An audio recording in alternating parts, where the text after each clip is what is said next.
El tiempo devocional fue el momento que el Señor usó para comenzar a confrontar mi pecado, a hablar a mi corazón, sanar mis heridas, y justamente por eso decidí crear Guiados a la Vida Devocional. Espero que Guiados a la Vida Devocional sea de mucha bendición a tu vida y que puedas hacer de tu tiempo con Dios una prioridad en tu día a día. Si quieres adquirir el libro Guiados a la Vida Devocional, ve al link que se encuentra en la descripción de este episodio.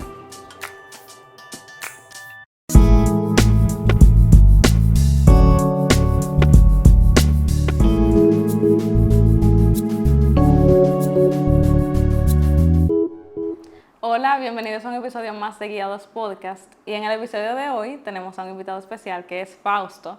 Él es el fundador de la comunidad de fe en la que Moisés y yo nos congregamos actualmente, y también actualmente se dedica a la traducción de Biblias, ¿verdad? Uh-huh. ¿Tú no puedes como profundizar un poquito más en cuanto a lo que tú estás haciendo ahora mismo en el aspecto de traducir Biblias? Sí, yo trabajo como consultor de traducción bíblica. Eso es que superviso básicamente traducciones bíblicas que se están haciendo especialmente en lenguas indígenas. Okay. Yo estoy asignado específicamente a México, Guatemala y Surinam. Cuando se traduce la Biblia de una lengua indígena hacia una lengua indígena, usualmente es difícil entrenar a los traductores en las lenguas originales en que se escribió la Biblia. Entonces se le hace un entrenamiento en todo lo que es contexto de la Biblia, historia de la Biblia, lingüística, traductología, pero traducen del español o inglés, en el caso de Surinam del holandés, y el trabajo de los consultores es que no se alejen mucho de las lenguas originales. Entonces mi trabajo es revisar prácticamente versículo por versículo sus traducciones y comparar con hebreo en el caso del Antiguo Testamento o griego en el caso del Nuevo Testamento. O sea, que tú tienes que saber varios idiomas cómodos. Sí. ¿Cuáles tú sabes? Un poco.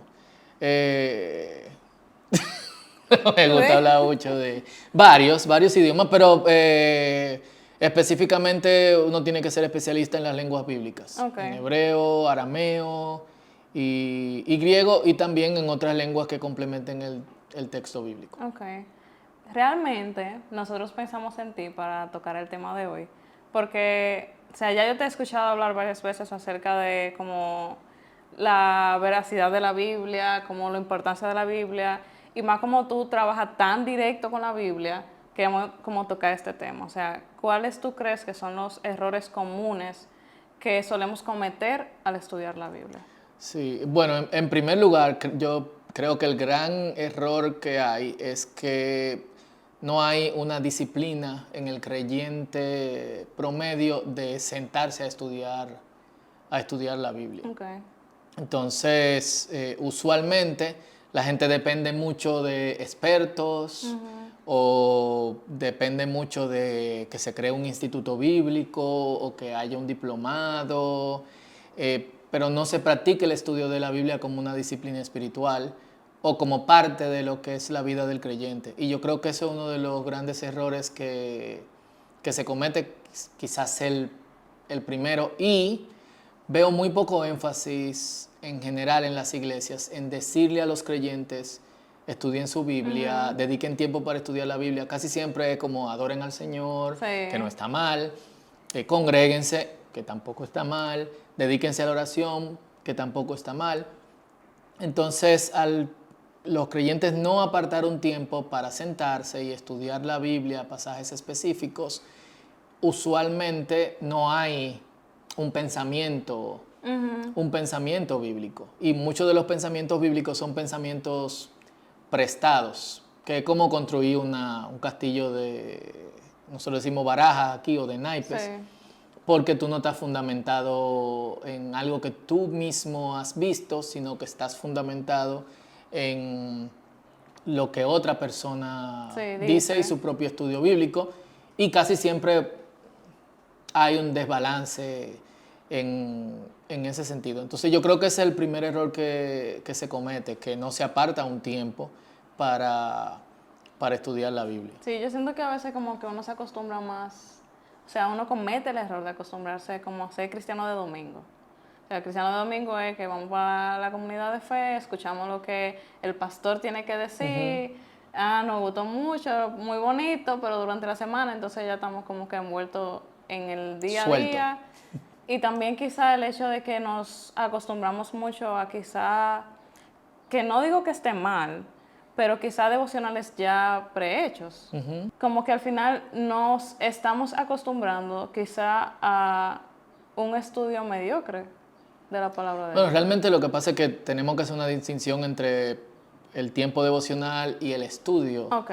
de la palabra. Yo creo que es bien el tiempo devocional. Por un tiempo incluso es bueno tener guías devocionales que me ayuden a leer la Biblia a diario, pero también hay una cuestión con los devocionales, no solamente el asunto de lo prehecho, sino el hecho de que, ok, ya yo leí la Biblia. Tú leíste 2 o 3 versículos, leíste el capítulo que te tocaba el día, ya yo leí la Biblia.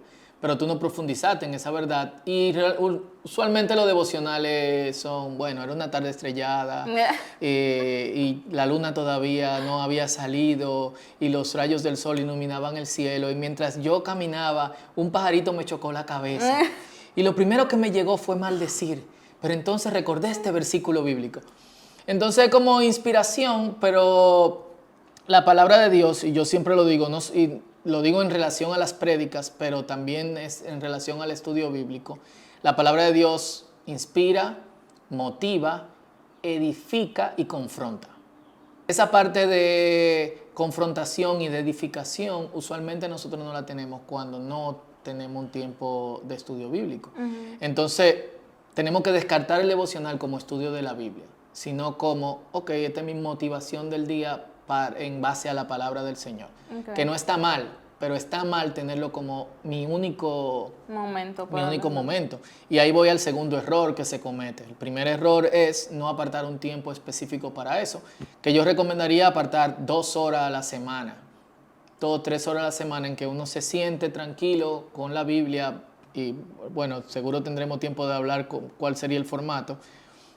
El segundo error es leer la Biblia en cápsulas. Entonces, generalmente la gente no lee la Biblia en grandes secciones, sino que lee aquí, allá, Sí. por aquí, O la por otro gente lado. que abre la Biblia y dice, me salió esto, ella. Exacto, que no solamente lo hacen en estudio de la Biblia, lo hacen en prédica. O sea, yo he visto como, bueno, nada, Señor, el Señor lo que me dijo fue que abra y abrió, leamos. Hay varias bromas con respecto a eso, pero quizá tan quemadas.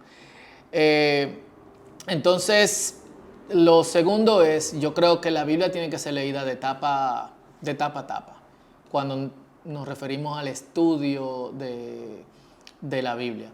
Y da mucha pena, muchos creyentes no han leído ni siquiera un 20% un 20% de la Biblia. Se enfocan en uno que otro evangelio, no les gusta leer Apocalipsis porque le da miedo, hay cartas que son muy difíciles, del Antiguo Testamento Salmos y Proverbios, pero otras cosas no. Levítico es como el terror, el apocalíptico del Antiguo Testamento. Pero hay verdades en todas esas cosas. Y una lectura en cápsulas de la Biblia es más como, ¿qué te digo? Vivir en base a una uva que comer una comida sólida. Sí, porque al final es como lo que siempre se ha hecho énfasis, que la Biblia es un libro como completo que narra una sola historia. Entonces, o sea, en el Antiguo Testamento también se nos habla acerca de Jesús. O sea, Exacto. narra la misma historia, pero a veces nos hemos acostumbrado al hecho de buscar la Biblia como una herramienta para escuchar lo que yo quiero escuchar. Sí. Y no como que realmente entender lo que Dios quiere decirnos a través de la Biblia y cómo Él se presenta a nosotros a través de la Biblia. Entonces yo entiendo que ahí está como otro error, que vamos a la Biblia buscando escuchar lo que queremos. Exactamente, esa es la tercera cosa. Y sería bueno estar abierto a, Señor, ¿qué tú quieres decirme a través de tu palabra? Porque después de todo, estudiamos la Biblia para vivirla. Hay gente que estudia la Biblia por contienda, porque quiere sacar algo que fulanito le dijo y quiere desbaratar a fulanito con un argumento. Hay gente que estudia la Biblia por curiosidad. pega para una persona que quizá no es un creyente, pero como creyente, ahí está la forma en que yo tengo que vivir. Sí. Ahí está como Dios me está diciendo realmente qué yo tengo que hacer. Yo recuerdo que yo crecí en una congregación donde la gente decía mucho, Dios me dijo, Dios me dijo, Dios me dijo, Dios me dijo, Dios me dijo. Y nunca se me olvida una noche, y hace pila de años, que el director del Instituto Bíblico de la denominación me tocó en el hombro después de que alguien dijo, el Señor me dijo, y me dijo, hay gente, a Abraham Dios le habló como 5 veces en toda su vida. Y aquí hay gente que Dios le habla más que a Abraham en un solo día. Y siempre se me quedó eso. Y él no dudaba de que Dios hablaba, y Dios habla. O sea, Dios a mí me ha hablado. Pero muchas veces esperamos que escuchar la voz de Dios audiblemente, o que Dios me hable por un sueño, o que Dios me hable porque apareció un carro rojo, Sí. en vez de ir a la palabra de Dios. Pero eso yo no lo voy a obtener si yo tengo una relación distante con la palabra. Claro. Y eso me recuerda mucho también como esa frustración. O sea, como que yo también solía creer eso, como que Dios me tenía que hablar todo el tiempo, todo el día, y que yo siempre tenía que estar como que escuchando la voz de Dios. Y eso a veces me traía tanta frustración porque sin darme cuenta yo me centré mucho en el lado emocional de la fe. Sí, y O sea, sin como- darte cuenta quizá también había una competencia, porque hay hermanos que van al baño y le dan el inodoro, Dios me habló. Y uno como, wow, pero Dios nunca me ha hablado. Literal. Entonces, cuando yo comencé como a profundizar más en la palabra, a poder profundizar más como en la Biblia, en lo que la Biblia me estaba enseñando, o sea, fue como que, ok, yo no necesito tener una emoción, yo no necesito tener como esa sensación, ni estar como en esa competencia con nadie, sino de que simplemente vivir por la convicción de lo que la Biblia dice. Y ya, o sea, la Biblia dice que Dios está conmigo, yo no tengo que sentir que Él me habla como un trueno, aunque el sol está afuera y que me habló y que un pajarito vino y me dijo tal cosa, no. Sino que yo puedo vivir con la confianza de que Él está conmigo, aun cuando yo no estoy sintiendo absolutamente nada. Y eso a mí me cambió muchísimo. Exactamente. Y eso fue literalmente a través de la palabra, que yo pude como afianzar mi convicción y mi fe en Dios. Así es. Y eso creo que también se alimenta mucho desde el púlpito. Y tiene que ver con la centralización que hay en una persona como la autoridad de darnos la palabra del Señor. La Reforma Protestante hizo mucho beneficio a la gente, y uno de esos beneficios fue que la palabra de Dios era accesible para todos. O sea, literalmente antes de la Reforma, tú traducías la Biblia, tú eras un hombre muerto o una mujer muerta. Después de la Reforma es como, hey, todo el mundo tiene que leer la Biblia. Y se traducía la Biblia, se actuaba la Biblia, se pintaba la Biblia para la gente que no sabía leer, y era como la democratización de la palabra de Dios, y la gente estaba feliz con eso. Hoy en día es como, no, esta persona que tiene la interpretación de la palabra de Dios. Y mucha gente ve un peligro en, todos pueden interpretar la palabra de Dios, pero realmente si tú lees la palabra de Dios conscientemente, de tapa a tapa, y la estudias, el mismo Espíritu Santo te va a guiar al sentido que la escritura tiene. Si hay mala interpretación, es por eso que hemos señalado de que la gente lee en cápsula, lee aquí, lee allá, sin que haya otro sentido de la palabra de Dios. Y eso también embota el pensamiento lógico del creyente, en el sentido de que, espérate, muchas veces hay gente que nos señala a una interpretación de las escrituras en base a un solo versículo. Sí. Por ejemplo, ayer yo estaba escuchando, alguien me mandó un video de una persona que decía que Jesús no fue llamado a todo el mundo, sino que Jesús fue llamado simplemente a Israel. Si tú lees la escritura, primero, Jesús no fue llamado. Entonces, como se cae el argumento. Pero también, si tú sigues leyendo en otros evangelios, hay un énfasis en el mundo. Yo he venido al mundo. El mundo no me conoció. No solamente hay un enfoque en Israel. Entonces, cuando tú te enfocas solamente en una parte de las escrituras, te vas a encontrar con una interpretación que se basa en el propósito específico de uno de los escritores. Vamos a los evangelios. Mateo escribió con un propósito específico y parte de su propósito específico era decir, miren, toda la profecía sobre el Mesías en el Antiguo Testamento se cumplen en Jesús. Y tiene un público en específico, que gracias a Dios nos tocó a todos. Marco tiene otro propósito. Lucas le escribe a un individuo para que conozca otras partes de la historia que no se relatan en los evangelios, pero también para que conozca cómo viven la gente que caminaba con Jesús. Juan escribe muchos años después y escribe con otro propósito, y así el resto de las escrituras. Entonces, yo no puedo basar mi interpretación solamente en lo que yo leo en cápsula. Otro error que se comete es basar mi estudio bíblico solamente en una versión de la Biblia o en una traducción de la Biblia. Cuando se estudia la Biblia, lo más efectivo es que yo pueda tener 3, 4, 5 versiones de la Biblia frente a mí. La forma en que yo recomendaría que se haga es, bueno, vamos a estudiar Romanos capítulo 5, una sección breve, versículo 1 al versículo 16, por ejemplo. Y entonces lee esos versículos en una versión, pasa a la siguiente versión, ve anotando qué diferencias hay, por qué este dice una cosa y este parece decirla de otra forma. Pasa al otro, léelo nuevamente, pasa al otro, léelo nuevamente. Y en esa comparación a veces tú ni necesitas de una ayuda externa. Las mismas traducciones te van explicando lo que otra te ha dejado de explicar. Y para esto es muy importante sacarnos los prejuicios. Yo te iba a decir eso, porque tú sabes que hay gente que sataniza algunas versiones de la Biblia. Exactamente.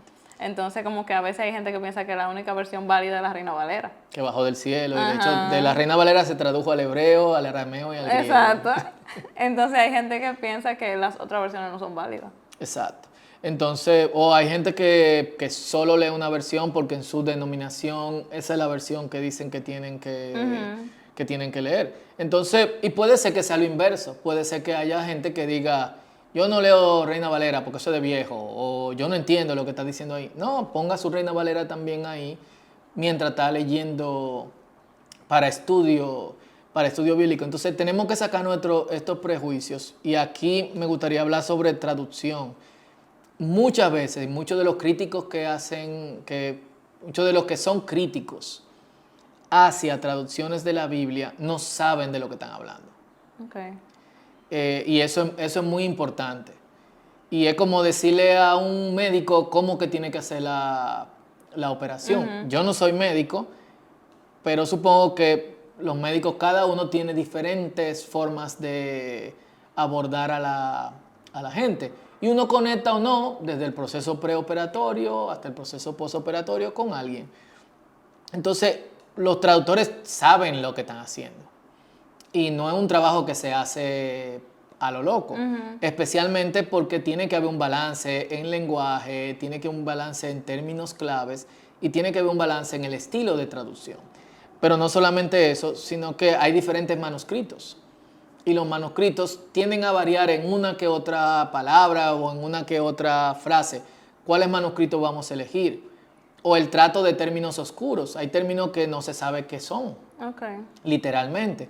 Entonces, ¿qué hacemos con estos términos? Usamos traducciones al griego o al arameo o enmendaciones que se hicieron en el pasado para aclarar ese versículo, o preferimos dejarlo como está y decir, este versículo es de traducción oscura o de significado oscuro, como suelen hacer en las traducciones. Entonces a veces juzgamos una traducción, mira, esta dice esto, pero esta dice esto. Hermano, usted leyó abajo que dice que esto es de significado oscuro, de significado dudoso, y que decidieron elegir lo que tal traducción de hace 2000 años o de hace 1000 y pico de años hizo. Entonces a veces juzgamos, pero no leemos. En la primera página de todas las Biblias dice cuál es la filosofía de traducción, qué decidieron con respecto a términos claves. Yo no sabía eso. Ah, bueno. Todas las Biblias tienen eso en el principio. Y las que no lo tienen, tienen páginas web donde lo explican. Okay. o lo que ven páginas como Bible Gateway, que te dicen la versión, registrado, ¿quieres saber más? Tú le das el clic y te explica. Entonces ahí te dice qué tipo de traducción es. ¿Es formal, que es la que usualmente llamamos literal? ¿O es funcional, que son las que nos explican términos que otras traducen literalmente? ¿O es dinámica, que son traducciones que deciden explicar y quizá los versículos son mucho más largos? Dicen qué familia de manuscritos utilizaron, cuáles decisiones ellos usan. Sí, pero creo que toditos nosotros tenemos que saberlo. Claro. Y no lo leemos, o sea, lo vemos y es como, ok, déjame leer mi versículo favorito, mi salmo favorito. Y te dice también qué decisiones hay con términos claves teológicos como justificación, como pecado, como regeneración, como santificación, etc. Entonces, es importante, antes de hacer una crítica, estudiar un poquito sobre lo que es la traducción y basarme en lo que esa versión dice al principio o investigar un poquito más sobre lo que la versión o traducción de la Biblia dice de sí misma. Y a veces la gente critica y no ha explorado esa parte. Dice, no, la NBI no sé cuánto, o la NTV es una paráfrasis, o la Biblia de las Américas tal cosa. No, investigue, profundice y a quitarse esos prejuicios, porque todas esas traducciones son necesarias al momento de yo estudiar la Biblia. Sí, y yo siento como que quizá eso pasa también porque, no voy a dar como como algo clave, pero yo siento que a veces a nosotros nos cuesta cuestionar o preguntarnos. O sea, como investigar un poquito más, sino que para nosotros es más fácil como que, bueno, mi pastor dijo eso, pues eso es lo que yo creo, pero ¿por qué lo dijo? ¿En qué se basó? ¿Realmente está correcto? ¿No está correcto? Como que eso nos cuesta. Realmente. Sí, también, tú sabes, se anima, en muchos casos, lamentablemente, se anima a que no se piense, porque es más seguro que la gente no me cuestione o no pregunte. Lamentablemente, en el contexto latinoamericano, que tenemos muy buenos pastores y muy buena gente de Dios que se entrega y hace. Yo conozco pastores que caminan 5 horas con su familia para pastorear su congregación. O sea, viven a 5 horas de donde literalmente, o a 1 hora, y no tienen vehículo o están en zonas remotas. Pero nosotros no tenemos mucho estudio en Latinoamérica. Y esa es lamentablemente una de las cuestiones que nos afecta más. Cuando el pastor no tiene mucho estudio y llega alguien y le hace una pregunta que quizá no ha revisado, sí, en muchas ocasiones, y lo digo con mucho respeto, lo que hace es como, no, lea su Biblia, y lo que dice ahí es lo que hay, en vez de motivar a que la gente estudie. Sí. ¿Cuál otro error tú crees que hay al momento de estudiar la Biblia? No se toma notas. Entonces es muy importante que en eso que se haga se toman notas y al mismo tiempo, y esto quizá alguna gente lo va a ver como peligroso, pero, bueno, yo diría algo antes de ahí. Una vez yo tomo notas, yo comparo ese texto con otros textos que pueden decir lo mismo. Entonces, tú tienes casos que son, hay cuestiones que son normativas dentro de las escrituras y hay cuestiones que no son normativas. Cuando me refiero a normativo hay cosas que los creyentes sí o sí, en toda cultura, en todo tiempo y en todo punto geográfico y todo espacio, tienen que vivir. Y esas cosas que son normativas son consistentes en toda la escritura. Entonces puede ser que yo encuentre algo que diga lo que hablábamos de, yo he sido llamado a las ovejas de Israel. Ok, esto es consistente con todos los evangelios. Déjame ver en todas las veces que digan los evangelios que Jesús vino, no llamado. Yo vine a las ovejas perdidas de Israel. Que Jesús vino a las ovejas perdidas de Israel. O menciona otros pueblos. O Jesús fue a otros lugares. Entonces, eso me va a llevar fuera del pasaje que yo estoy estudiando a otros pasajes en donde ocurre lo mismo. Antes para eso necesitábamos una concordancia, que yo recuerdo que en mi tiempo en que iniciaba era carísimo y tuve que trabajar como 3 meses para comprarme una. Pero Ahora con páginas como bible.com o bible.is o Bible Gateway, tú pones cualquier término y te va a aparecer todas las opciones y te ayuda a elegir qué otros pasajes te pueden ayudar y tú ver. Entonces, a veces hacemos una norma con algo que no es consistente con todas las escrituras. Entonces, las cosas que no son normativas son cosas que en la Biblia vamos a decir que alguien dice, esto no se hace. Pero en otras partes de la Biblia hay otros que dicen, esto sí se hace. Okay. ¿Qué yo hago con eso? Eso no es normativo. Pero ¿por qué fue normativo aquí y no es normativo allá? Y entonces quizá ahí ya yo voy a necesitar otros recursos, que usualmente hay buenas páginas de internet como Bible Hub, como Step Bible, que tienen material en español y que ayudan a que uno pueda explorar en esas direcciones. Okay. Si tú supieras que una de las cosas que me llamó mucho la atención cuando nosotros estábamos como en el proceso de entrar ya al círculo, fue esas clases que nos dieron y que hablaron de ese aspecto. Como para estudiar la Biblia de manera más completa, uno tenía que ser consciente como no solamente tomar un versículo y decir que ese versículo es la ley, sino compararlo con otros versículos. Y eso a mí en ese momento, aunque suene como raro, a mí me voló la cabeza.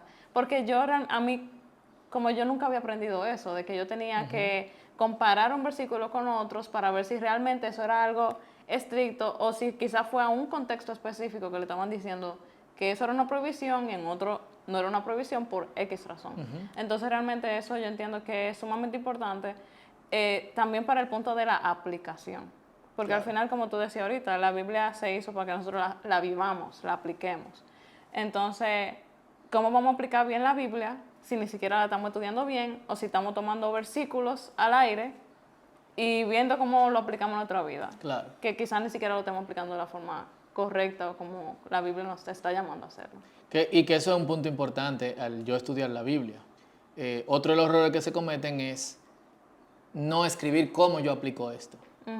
Porque usualmente uno siente que cuando estudia la Biblia es por apologética, es decir, ¿a quién yo voy a desbaratar con esto que yo aprendí hoy?